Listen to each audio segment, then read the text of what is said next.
I'm finding more and more that as I go deeper into the speller's world, that there's this connection between all of us who are practitioners or parents or caregivers or whatever it might be, that we all seem to have very similar experiences. So what it's been exciting for is all of us comparing notes, figuring out what's working for them, because it's still kind of the Wild West with the spelling world. We're still trying to figure this out. We're still trying to get all of the documentation we need to convince the world that this is here to stay and it's the future of working with non-speaking autism as well as other disabilities. And so when I saw this particular page on social media, Spelling More, I really got my attention. I just love the way he was putting together his speller videos with the individuals that he was working with.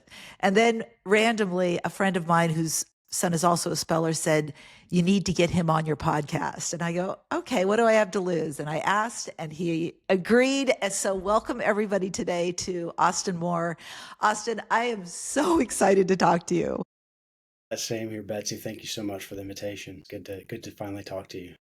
It's really fun to speak with you because your experience is really vast, and you also, it's so funny, as I was saying, how we all seem to have this connection. So then after I invited you, and by the way, knew nothing about you. Like I just liked your social media page. Thank Then you. I find out that Joey's practitioner, Meg, actually worked with you and helped in part of your training process. Yeah, I mean, I was a young buck spelling coach, 2018, I think it was. I did some, my little internship up in Virginia with Elizabeth Vossler, and Yeah.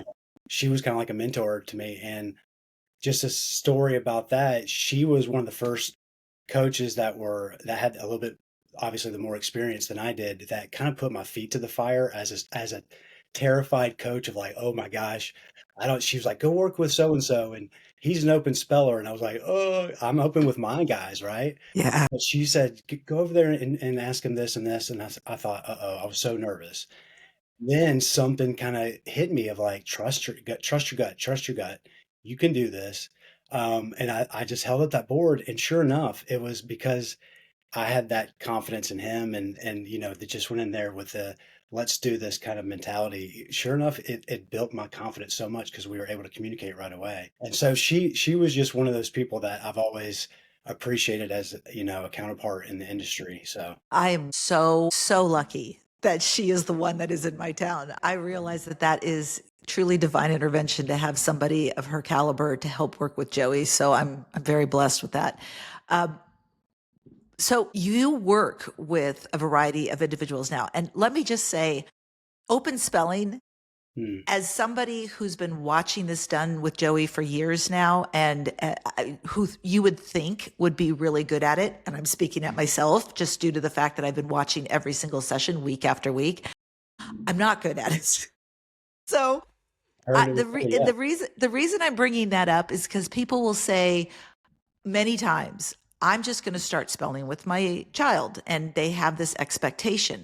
Hmm. I want you to just give a brief explanation of the involvement of what it's like to become a practitioner as yourself. Sure. Well, as a practitioner and even as a parent, the first thing I had to truly do was let go of every conception I had before of what it means to have autism or just a disability that shows on the outside completely different than what's inside. So, as a practitioner and as for my parents, I have to tell them the thing that changed for me was the light switch I had to turn on for the presuming competence lifestyle. And once I was able to make that mindset change, things really started to open up with my first speller, and then with every person after that. I always tried to compare everyone I worked with to my first speller. He was an open communicator. And then when I realized I can't compare everyone to him, the spectrum is so wide, they continue to show me through their communication in different styles that it was the presuming competence in them, not me doubting myself as a coach, all that. It was they can communicate, but it's me as a coach that has to take my time to follow the process and trust in them. And they will show me when it's ready, when they are ready to start communicating. And so I think every single person I've worked with wants the opportunity to do this. It's just a matter of the hard work that it does take because it's a lifestyle, not not a therapy to try or something to kind of, oh, let's see how this works. It's a process that turns into a lifestyle that you live every single day. But as a parent, Yeah. and filled with skepticism, Mm. rightfully so, because as Joey spelled yesterday, everybody should have a little healthy dose of skepticism. We get sold a lot, so there is a matter of convincing for so many of us, and a great practitioner knows how to create the transition, and because you're not only having to presume that competence in that individual, but almost convince the parent to do the same, because a lot of the parents will go in not presuming competence. I questioned Meg for over a year. I was like, why am I here? What The am I first session can be very painful of when I'm presuming full competence and asking questions and the parents are kind of cringing, going, "Are you sure they were listening? Or are you sure they can spell huh? this? Are you sure they Or know their alphabet as they're yes. working with?" And again, I understand the mentality because I was skeptical too. That goes in a little bit of my history of, how I got started, where the presuming competence wasn't easy for me to just automatically do. Yeah, right. It's a big one. When I got to the point where I really saw that window of his improvement that was enough to kind of turn the corner into convincing me that he Mhm. did understand everything. Like you said, it really flew at that point, Yeah. probably due to the fact that now I was on board. Now I believed in it, and that's when things really changed. I had my friend Julianne King on about her son Bo, and Elizabeth was visiting Hawaii. She told the story of how Elizabeth was visiting Hawaii, and she didn't even make an appointment for him because she was completely convinced that it wasn't right for him. And Elizabeth sat down with him, and he immediately gave an answer to an open-ended question. Okay. It so rarely works like that. It's probably because it was Elizabeth, because she knew exactly how to cue it and what to do and how to help calm and work with them. And her energy probably did everything. But it's so rare that someone is just going to sit down and openly give an answer. It Right. took us well over a year Absolutely. before we got any version of any sort of an open ended question. So that's a good segue into a little bit of my history, how I got started. It's very parallel to that story. My person's name, you'll hear me reference a lot, is Reese. And so when I started working with Reese, he was 6 years old. I was a young 18-year-old high school kid just putting myself through college. Really? Yeah, a family or a friend of mine was already working with them and said they needed some more therapists for their in-house therapy floor time, ABA kind of thing. So I went in and learned on the job all the therapies that you probably went through yourself, and The I got to ABA, kind of be there as his aide for 11 years or so, and then lucky enough to be his personal aide in Gwinnett County Schools here in Georgia as just a shadow. I was just his physical shadow. I wasn't actually involved with anything with the school, but just kind of there for safety. And so that opened up my eyes to what autism is. I just thought autism was my buddy Reese. And again, they tried, the ABA was big, but the light therapy, all the therapies that you probably tried or all the parents were out there, this really helped. They tried it and some things would help kind of a little bit here and there, but we knew with little things that my buddy Reese would do, we're like, something more is in there. He would laugh at the appropriate time, or just he was saying a script that we knew meant something that was going on in the moment. And so he was trying to talk to us, which I believe is kind of like the idea of the Gestalt language, which I'm new to that. I just kind of started discovering that, and it makes sense because I've always said when they're using this scripts, they're trying to say something. We just got to like decode what it is. And right? so he would do that, and we knew something bigger was within Reese. But the presuming competence was never something we really embraced. And so I got away from Reese and the family just because wasn't sure where I was going in my career. I stayed in touch with his mom, Lou, and she texted me and said, "You got to come see this. Elizabeth Vossler was coming to town." And for 3 months straight, the family, had trained the body to get that poking with Reese. Touch this, spell that. And what they didn't realize is what you're talking about is they were kind of building this foundation to where when Elizabeth saw him, the first open sentence he said was something about Copernicus. And we were like, what? But being through every step of the way with Reese, when I saw him purposely spelling, I get chills talking about it, letter to letter, I was like, there he is. And I was a believer day one. So when I hear skepticism, I'm like, yeah, I was there. Like Yeah. I was there with Reese trying everything. This was the one thing I believed in. And then when I started working with other families that either prior to me meeting them had been open, or when I met them, I was part of their journey to get open. When the process is followed the right way and it kept repeating, I'm like, this is a great way to get to open communication. So I've been an advocate for it ever since. That's a great story. Elizabeth was ready to go. The family, I hadn't come back to working with Reese yet. So after I saw him spell about 3 or 4 months later, I kind of got out of the corporate job that I'd taken for 3 years, not really knowing what I wanted to do, but I wanted to learn what was going on. And so then I learned spelling. And here I am 10 years later talking to you, but working with 20 to 25 clients across Metro Atlanta, just trying to spread the lifestyle of presuming competence and spelling, and how it can just be it's not this therapy to try it, it's a way of life. It's changed my life. It has changed dozens and dozens of lives that I've worked with. You have to see it in person. You have to see it happening Absolutely. to really feel the power of what's happening. And that's kind of the shame, is that a lot of the doubters, again, skeptics, I understand. I'll try to, battle words as much as I can with skeptics, but it almost takes a personal kind of connection, or you have to get ingrained with a family. Yeah. You have to see Yeah. someone completely dysregulated, and then all of a sudden 5 minutes later work their way to the chair and spell out something so profound, maybe only You're get right. 2 or 3 words into the sentence, have to get up and run around and come back and finish their sentence, but it Yeah. is a completely different person than what you see on the outside. And that's what changes people, is they're like, what is going on? And how is this possible? And again, It's true. everybody's different. Yeah, and I want to say something about the skepticism that is being fed by those who have a lot to lose from the change in our mindset of what autism is, to the point where sure, Austin, that you've had it on your social media page, but I get almost robot criticisms about spelling.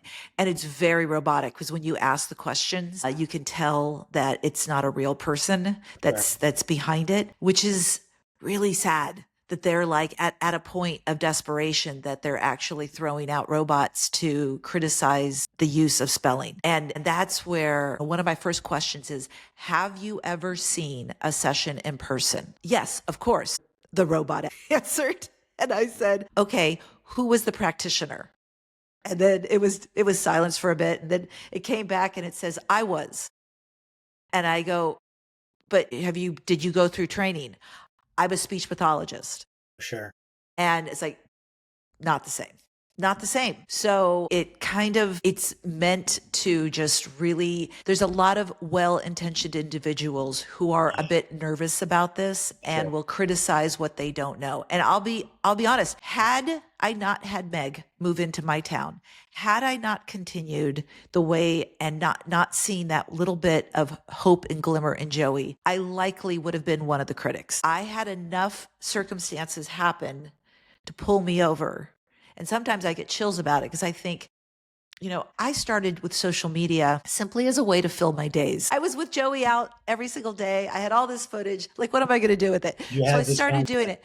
But what happened is I brought around now 100,000 people on my journey Mm, who are rooting for Joey. And Joey has been able to be an example. And that feels purposeful to me. right. Feels like this is what I came here to do. And I tell this to Joey all the time. We're doing this together. Joey doesn't love to be recorded while he's spelling. I have like stock footage of it because and then, Speaking of that, and I try never, I always ask for permission. And some days he says, I'm just not feeling it today. And I'm like, okay, so that's great. So I just take a bunch of videos and then explain what it is that he says afterwards.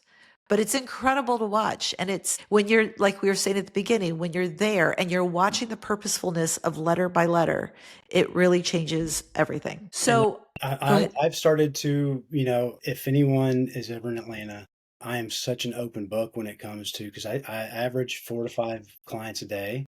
I mean, if anyone were to come follow me around for a day, I'm hoping I could make a believer out of them in a day, just from seeing 5 different personalities in 5 different locations that are, different styles, different, but all purposeful movement, and just it presents itself in its own way.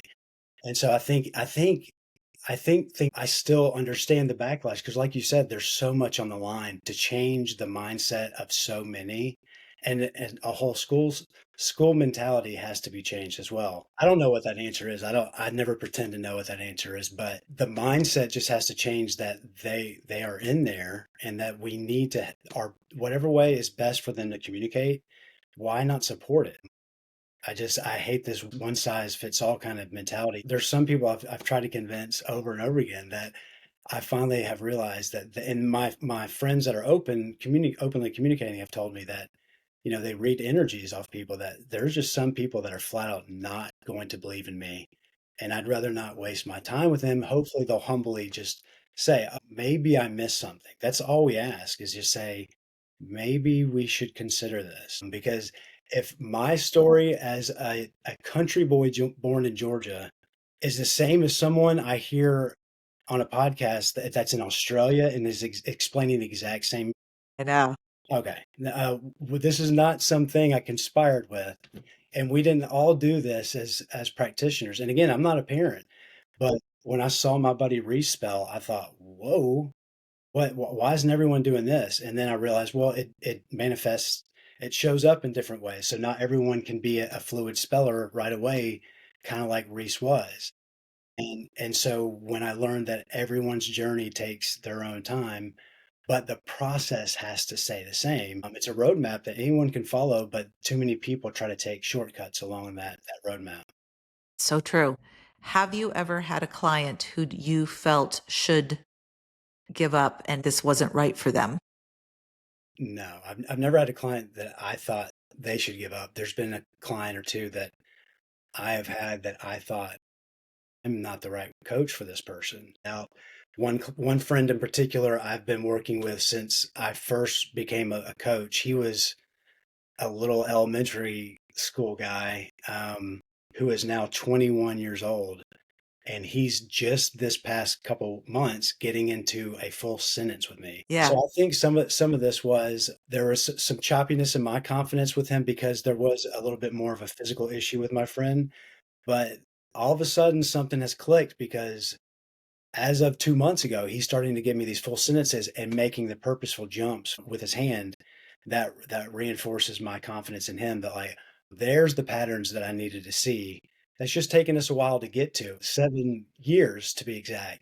But it's something that I early on had to learn as a coach, to not give up on myself, because they're the ones that don't give up on themselves. So, like, I can't do that to them. So I would say everyone can do this. The journey is never going to be the same. So try your hardest not to compare story to story. Appreciate that. I want to talk a little bit about terms that you've been using that for those people who are kind of maybe new to the speller's world. Of course, we've been talking about presuming competence, and basically that's just the belief and understanding that these individuals, just because they are non-speaking, they aren't non-thinking. They are very intelligent individuals that understand age-appropriate information, sometimes well beyond their years of information. But we're talking a lot about open communication now, and I want to make sure that others understand what that means. When Yes. you first become a speller, why don't you explain this, Austin? You probably can explain it better than I can. Yeah. So we always start with just spelling words together. And so educationally, we come in with a lesson. A lot of people get frustrated with lessons, but they are so important. Can you give an example Sure. of I'm what sorry. a lesson would be? I think that would help people understand better. Sure. So I'm a pop culture nerd. So I love history, this day in history kind of lessons, or anything in current events with science, space, especially. A lot of my clients enjoy the space talk. So I like to come in with something educational for them. And all we do is we're going to take that lesson, an article, a book, a textbook, and we're going to use that as the foundation for our spelling. So we read a sentence or two, what we call, I'm going to teach you something about this, whatever topic it is. Read a short sentence, pick a word from that sentence, spell it out loud together. I will always have a sheet of paper with me, to write down the word as I'm spelling it. Well, for example, I'm doing a podcast, podcast, with Betsy, okay, and then we'll read a little bit more. I'm going to go back. Okay, what are we, what are we doing today? We're on a, and then I want them to fill in the blank Exactly. kind of situation. I know the Perfect. first letters P. They know the first letters P. So my job is to get them. I got my boards here. My job is to coach them either here on the smaller boards, bigger targets, coach them to this P, or if we're on the 26 letter board over here to this P. And my job is to be the motor to their body. And so it's to break through the autism that they are constantly showing. So if they're talking, I'm coaching through the talking. I'm almost like giving the talking the stiff arm Yes. while I'm working with my person here. So it's a trick that I had to learn, especially with my talkers who loop on things. Or so I'm trying not to get distracted with what they're saying, which is fun because sometimes they repeat conversations Right. like that must be mom talking to you. Um, so it's kind of fun, but it's so incredible that no matter what's coming out of their mouth and how much people think it's conversational, what they're typing is completely different. And so that kind of is one of those things early on that made me realize that autism is just this facade of sometimes crazy, sometimes calm, but there's just so much going on inside that we don't see from their wayward bodies that just kind of have a mind of their own. You hear the Jekyll and Hyde, or my body just does what it wants. That's another theme that is universal in our communities, and seems silly that people continue to hear that and don't question what's going on, right? They chalk it all off to sensory dysregulation, and instead of the true apraxic blockage Yeah, that praxia happens. and dyspraxia, all that good stuff that I had to learn early on. Uh, like, oh, Reese, my friend Reese would bite his hand and make this growl, and so we thought that meant he was always upset. Come to find out, when he was able to communicate, it also means he's excited, and it also means he's nervous. It also means a lot of things. So we couldn't just project that he's upset because he's biting his hands. He could be so excited to get through whatever's about to happen, but we would just be like, "Oh, you ready to leave?" And then that's a script that we created for him, that he says yes, or like, car ride or whatever, that we just assumed because he was biting his hand and making loud noises that it was time to go. But really, it's just the body doing its own thing, dancing around from whatever excitement's going on, the adrenaline, the hormones, especially in our teenagers. Right. The bodies are doing their own thing, and that mind is typically on this bumpy ride with no control over the wheel. That's usually where I get my best analogies from my people, is describing what it's like to just have their bodies go left when they want to go right, and when it comes to everything in life. So that just must be such a maddening thing. It's taught me so much about understanding Joey's behaviors just by understanding this brain body disconnect. Right. It's so incredibly important to know. And it's something that should be one of the first things that parents are taught when they find out they have an autistic individual, that this beautiful child that they're going to raise. They have to understand this brain body connection or disconnection. I'm constantly preaching that on everything that I do that I could possibly. Sometimes I do it, and I hope it's not misinterpreted as a making fun of way, but we have to have the humor in it as well too. The really funny things that our kiddos do, and for it was so funny because I just recently had did this post. And the signs, if he does this, if he does this. Exactly, exactly. I agree. What somebody, I think, took your post and made another one saying, if you would do that, if you came into my clinic, or I came to your house and you told me all that, I'd be like, thank you. That was Yeah. like a dictionary Uh-huh. version of Joey.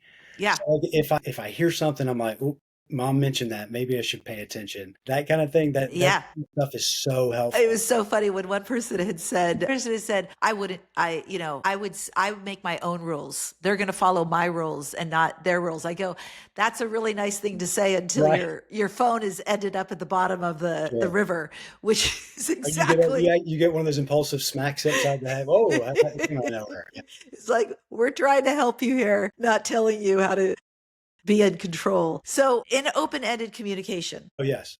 That's the next piece I want to talk about, because I kind of started about what the talent is involved in working with open-ended communication and how I'm still emerging at being better at it. And I just want people to understand why this is so challenging. And as somebody who views it, who's not a practitioner, but who watches it, and I watch Meg do it with Joey with amazement, because when a speller is still emerging, when they are still getting stronger, they make mistakes Yeah, just like somebody doing sign language would make, or for sure. playing the piano would make.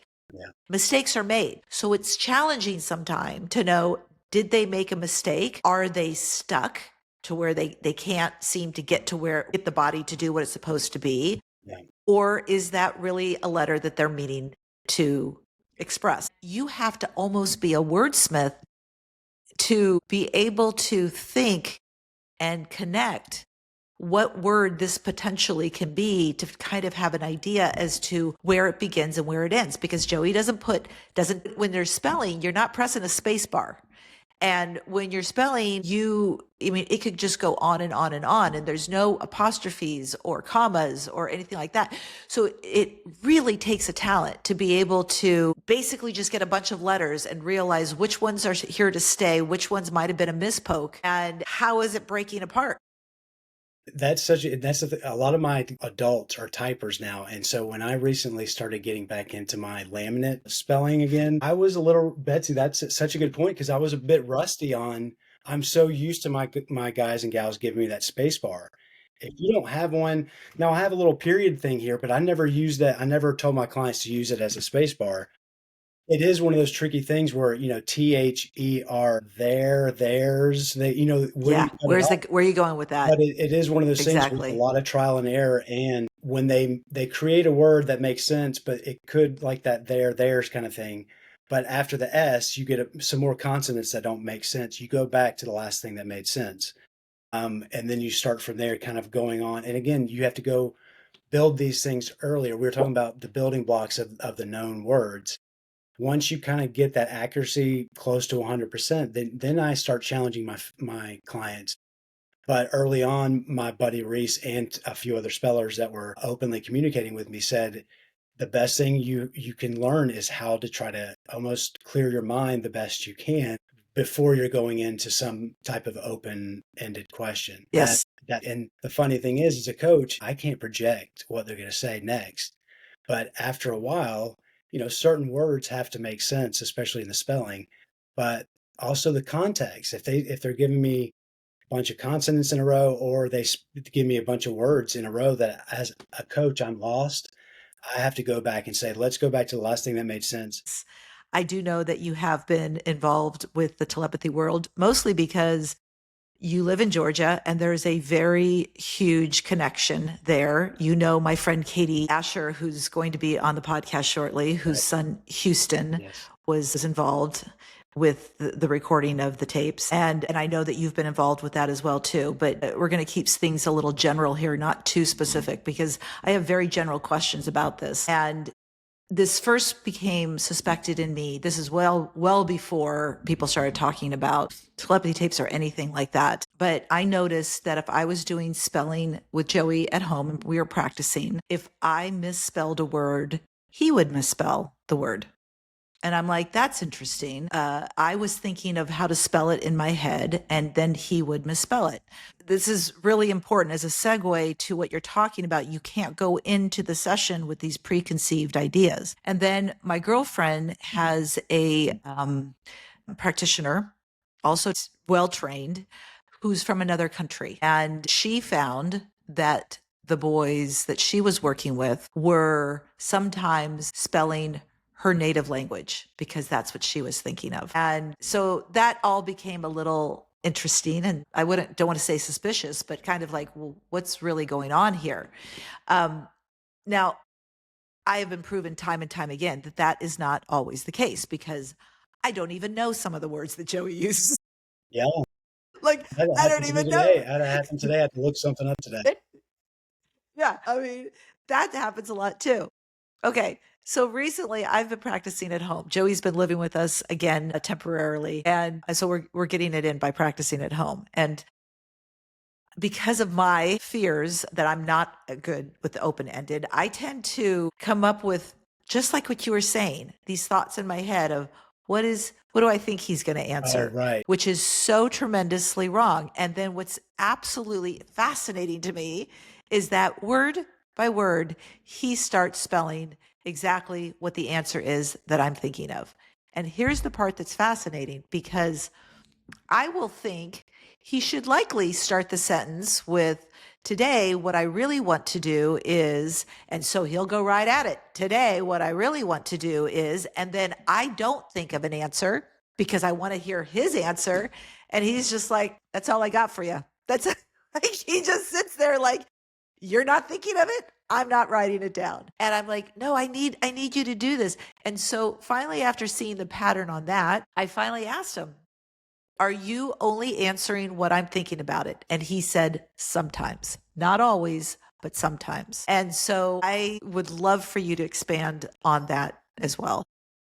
Yeah, so that the I ran into my first guy who introduced me to all this. I mean, it's the reason why I'm so curious of what's going on with all this. It happened to me 10 years ago with my speller, that all of a sudden things that you're trying almost not to think of something, and they were typing it. And then as I got deeper into spelling with that person, more relaxed, more open, and then checking with other people that were also open with this communicator, they taught me that if I am basically leading the conversation with this negative energy of what are they going to say, I'm so scared of this and that, then I'm only focused on me. And so all of the thoughts that are flooding to my head are going to be so astronomically strong, and the energy that they're feeding off of me is so strong that, yeah, that's kind of there's no two-way street about it. And so a few of them were able to kind of make me see that there is this, like, it's a give and take of energy, of shared something that we're experiencing. And again, I think telepathy I think it's just a word we use because we understand what that means from all the pop culture sci-fi things. I think it's more than that, that there's something going on to where they're picking up on maybe frequencies that we're not in tune into, that are very much real, because I've experienced this dozens of times with people. So my experience is absolutely concrete, but the explanation is so hard. Even just to explain, my wife has asked me, like, what does it feel like? I'm like, you can't explain it because it feels instinctual, because you kind of know what's going on.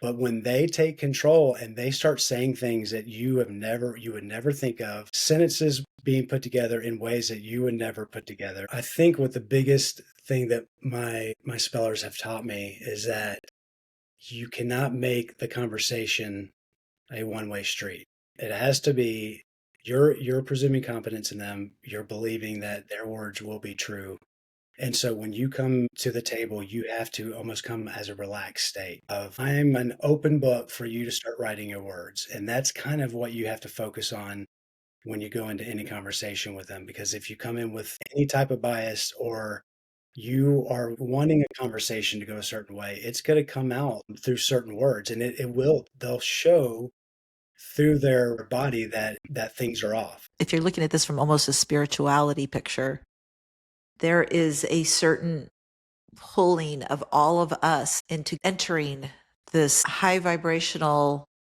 calm, unbiased world that they're kind of pulling us into. Because just like you said, we have to get into a good place and a good state before we walk into that room with them. And I'm certainly learning that what a beautiful calling that is from them to ask that of us. To be, there is nothing but benefit that comes to our world when we do anything from a calm, unbiased place. Yeah. And so if we're being called forward in that capacity, that is a beautiful place to be. I know from a lot of spellers that I've met over time is that their messages have so much love attached to them. I'm curious if that has been your experience too. I mean, I just can't even believe the pouring of appreciation and love and non-judgment that Joey is constantly pouring out into his messages. And he has a lot of reason, in my opinion, to be pissed at the world. But he doesn't go there. He says, I get it. He understands it. Why do you understand that? It's so funny because we feel like we have to be indoctrinated with some sort of dogma in order to be so righteous in a place of love, when these beautiful individuals have achieved it just by observation, never being able to express it. Just by watching the way that people interact, they hold on to so much love. Do you find that love in a lot of the individuals you work with as well? Love to tell you a story about unconditional love. So 2018, I'm, learning to be a full-time spelling coach. But personally, I'm kind of Betsy, quite honestly, I'm in a pretty low place. I was dealing with some stuff, again, just very personal, but also with a client who unfortunately had passed away as well. So I was pretty in a low place, I would say. Let's just call it that. And there was a time when I should have probably been even lower in life, but their words, their lessons that I would do with them, their open communication of not no words directed to me, but about life and about their struggles and how much grace they have for the world and how much love they have for their parents who tried the best they can with the knowledge they had, is their communication to the open world in just this unconditional love kind of way brought me out of my low spot to a new place that I didn't think was possible, just by without having to go to a doctor and figure out like why is my brain sad kind of thing. And it was kind of a life-changing moment of like, holy cow, I have to make changes in my personal life, but if these clients can also pick me up when I'm really trying to feel down and sorry for myself, I think this is the universe telling me that I'm doing the right thing, not only for myself, but because more people might need me as the tool to help them get to where they need to be. And so that's when I kind of knew like, oh, I'm supposed to be here. They're supposed to be telling me, God gave you this talent. Pick yourself up, hang your head high. And from there on, I'm still not a perfect man, but they brought me out of a low spot that I'll never forget. And I get chills talking about it now because so many things that they've said have made me realize that this life is not about me. Like it's my ego that gets in the way. It's about using the talent that I have to help them get their words out to the world and then spread that word to more families and help educate people the best I can of like, I understand why someone might not believe this, but let me tell you why it's changed my life and how it can change yours. That's great, Austin. Thank you for sharing that. And what's next for you? What's next career wise? Is this something that do you eventually want to start training yourself? Do you have a center currently? Do you even accept new clients? So yeah, I'm mainly here in Metro Atlanta. I make house calls, so I'm going into houses and helping. We're either doing spelling lessons in the home or out in the community, depending on what the situation is. Ultimately, I'm starting to pick up more people online. I'm connecting, like you said, Betsy. The fact that we're talking is so cool because I feel like we're all finding each other, We are. and It's it's at the best time fascinating. when all these things are starting to kind of converge. Yeah. The spelling wave, the telepathy stuff. I know a lot of people want to kind of distance themselves from that, but I think it's going to be good for spelling because we're getting some serious research involved. We already have good research, but the people that want more or want better research should be able to get it here in the next couple of years, which is very, very good thing to hear.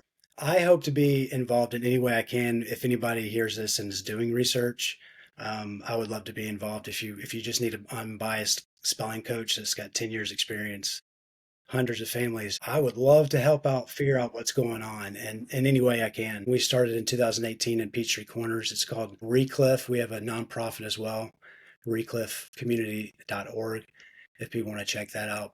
I think I'm going to just kind of stay doing the educational stuff with my families. And eventually I just want to shout spelling from the rooftops.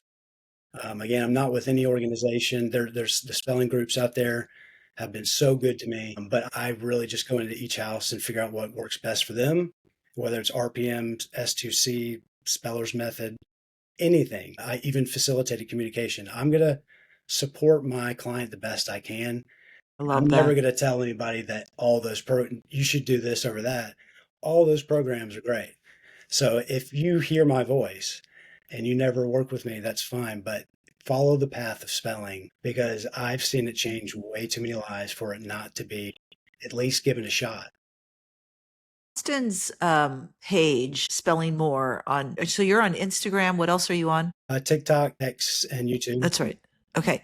So the reason it's so incredible, it's really funny when somebody tells me that they are thinking of becoming a practitioner, I send them to Spelling More Thank because you. It's fun. I think you give a really good glimpse of what practitioner life is like because it's so much more than just holding the board. It's correcting their posture. It's working on this cross movement. It's all of it combined. All of those things are so integral to for us as parents because let's face it, there are people who have the funds to be able to do this weekly after, week after week after week, maybe a couple times a week, maybe if you're really wealthy every day. But for the majority of us, we're going to have to learn as parents and as other caregivers, work with these individuals ourselves just from an affordability standpoint. Sure.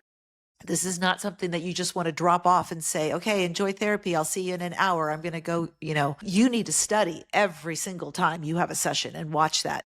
Yeah, and that's a lot. If I can give advice, and even use this time to just tell people that there is a huge need for what I do.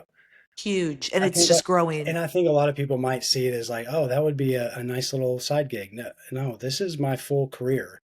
I Yeah. didn't necessarily think it would end up like this, but I'm very happy where I'm at. I need a lot of help. So it's a great problem to have, but it's like as someone who makes a living, but I'm swamped. So if I can use this time, if you have any inkling about learning to be a spelling coach, go do it. And like I said, pick anyone that is accredited. We have a great one at Recliff Community that's just parents that teach parents, right? So if they can check out the website for any parent to parent training. It doesn't have to be official certification, but you want to have a practitioner nearby to bounce ideas and make sure you're doing best practices. You can totally do this with the online community now, but it's just a matter of picking up boards, making them if you don't have them, and getting going with spelling. You So many parents are getting certified now. sure, yeah, It's just it's great so to great. see. And the other thing that I've heard a few people do as well is they sponsor someone getting certified Mm, in exchange for that person working with their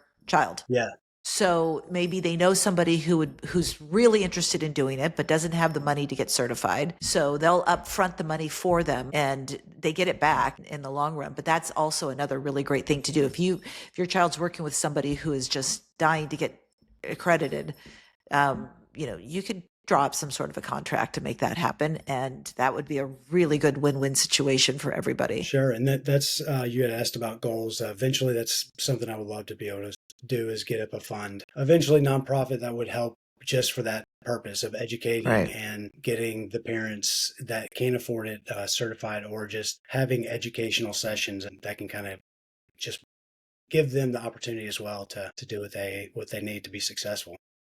The insanity is that it should be free. It should be part of school. Right. But we're going to get there. Yeah. We're going to get there. I am just shy of 30 years in this industry. 30 years I've seen the changes because Joey will be 32 next month. Okay. And so he was 2 when he was diagnosed. And I will say that the evolution of autism has just been incredibly ever changing.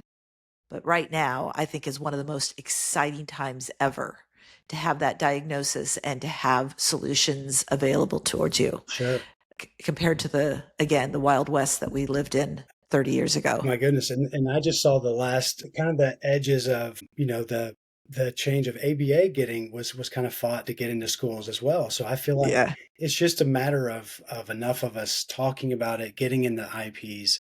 they can't deny I it. know I it, mean, there it's these just it. here's the thing, my wife was ingrained with the school district. She knows both sides of the story, that she knows the presuming competence, but she also is like, there's so much money and time Ugh, involved that you're always going to get pushback on these IEPs and getting spelling involved because they have to devote time and money and training and all that. So, yeah, with I a know. massive push that we're starting to see, and with people just going there, just be the squeaky wheel in your school, Right. and eventually they're collectively we will make a change. So Beautiful. yeah, Austin, thanks so much for being on the show. sure.